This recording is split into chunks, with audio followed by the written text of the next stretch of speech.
How to access your email account from cPanel Webmail. Webmail allows you to access your email account through an internet browser. In the address bar of the internet browser, type https://example.com/webmail.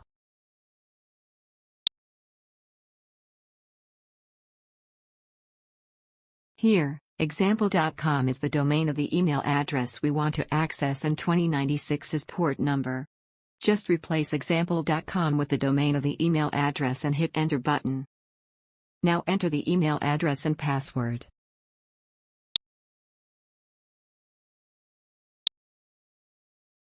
Click on the Login button. You can click to check this box so that you can directly open Inbox next time when you log in.